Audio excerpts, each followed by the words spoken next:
Welcome back everyone. Now we're going to start off by measuring our bullnose on the right hand side of the tread there, and we're going to be measuring just after our bullnose riser, which is just there, and we're going to transfer the measurement over to our bullnose tread itself. There we go, and then we can, once we level up our measurement, we can go on to the cutting process.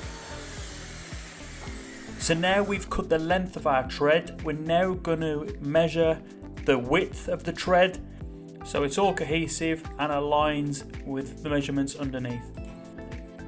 So we're just going to measure from the riser to the front of our bullnose riser, and then we go over to the other side, the same thing.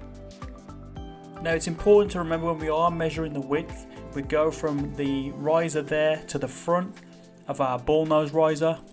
But when we transfer that over, it's important to remember the 2 centimeters for the nosing underneath our tread. So for example, our tread is 24 millimeters across there, so you add the extra 2 centimeters for our nosing.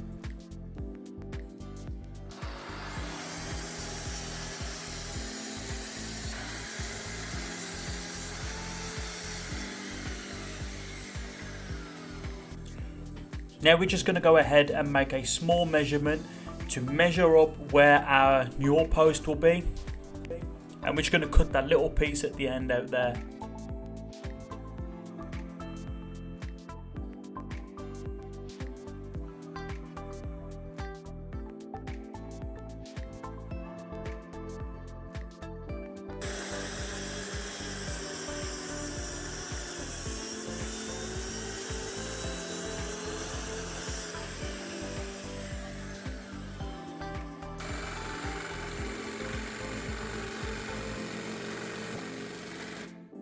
Now it's also worth mentioning when that's all cut that we do actually offer on our website a square alternative for our bullnose. This is our right hand side, so we do have a square variety for that bullnose to give you a different style, and this is available currently on our website.